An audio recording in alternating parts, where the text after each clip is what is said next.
And the researcher named Shanti Feldhahn, who's written quite a few best-selling books like For Women Only, For Men Only. Anyway, she is a Harvard-trained researcher, and she went out and she did this huge bit of research to narrow down. She did anonymous surveys so that husbands and wives wouldn't know what each other were saying, so they could answer, and feel comfortable answering the questions.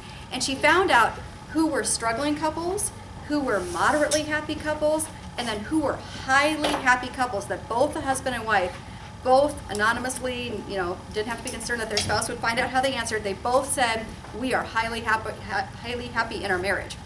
And then she took just those highly happy couples and she just asked them a ton of questions to figure out what makes them tick. And she found 12 things that they all have in common, all these highly happy couples. And I thought, well, this is interesting because obviously they figured out some stuff. And the first one I'll unpack in a little bit more detail, but highly happy couples regularly do simple things that matter a lot to their spouse.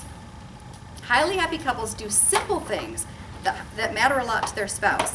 And this really lines up with 1 Corinthians 13, the love chapter, where it talks about being kind. And that's really what this is about. It's just being kind. If you know your spouse is touched by these little simple things, you just do them because it's kind.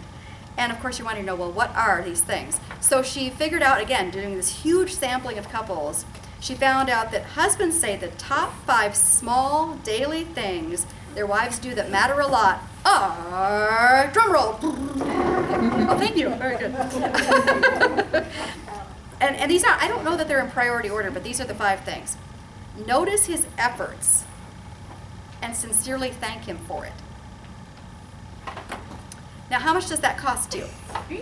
Anybody? Nothing. How much time and energy does that take?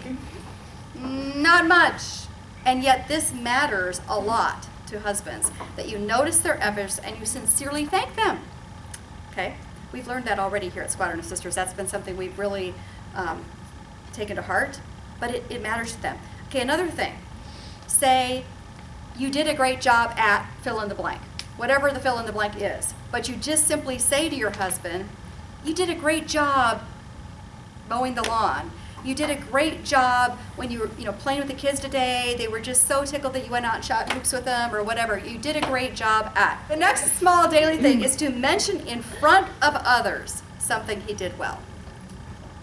Mention in front of other people something he did well. What's kind of amusing to me is that we've touched on all these things at Squadron of Sisters, but their research is saying, this is it, people, this is what you should do. I just love it. Awesome. And men love that. If you can say, just drop something. If I can say that Raul fixed the hot water heater in front of you guys, he's just like, yes. So next time he's here, I'm just going to mention that. I'm just warning you now. And just go, whoa. Number 4. Again, this is they said small daily thing. I'm hoping it doesn't have to be literally daily. But anyway, show that you desire him sexually and that he pleases you sexually. So show that he desires you sexually, that you desire him sexually, and that he pleases you sexually. And this is a big deal. We've talked about this before here, that men secretly want to be your sexual hero. And I know that sounds kind of corny, but they really, really do. So I'm not saying that necessarily this needs to be a daily habit. Although they wouldn't argue. No, they would not argue. They'd like bi-daily, like twice daily or whatever. But you get we need to stop right now and have a discussion. But you get the drift, that this is really important to a guy. It makes him feel more like a man. And it isn't just that you're like willing, because that is not actually a very big turn on for a man. It's that you desire him sexually and that he's pleasing you. So keep that in mind.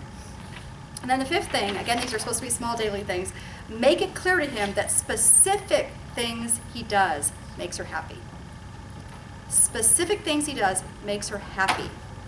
So whatever the thing is, oh, that made me so happy when you did that. Oh, thank you for doing that. Oh, I just so appreciated that. Oh, that made my day. Whatever the thing is. Today we had a little talk on the way over here because my husband, probably like some of your husbands, is a driving maniac. And does anyone else have a driving maniac kind of husband that every time he gets in the car it's a race? Anybody?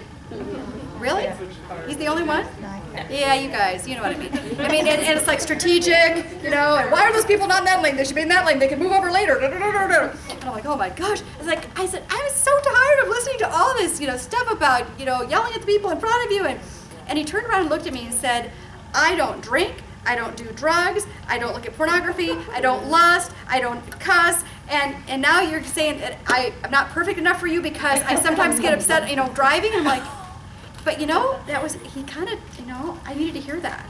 I need to be thankful for all those things that he's doing right instead of picking on the one thing. And don't we sometimes focus on the one thing? Well, if you just stop, I mean, really in the scheme of things, the fact that he gets impatient driving, whoop-de-doo, right? So be happy, show appreciation for the things he's doing right,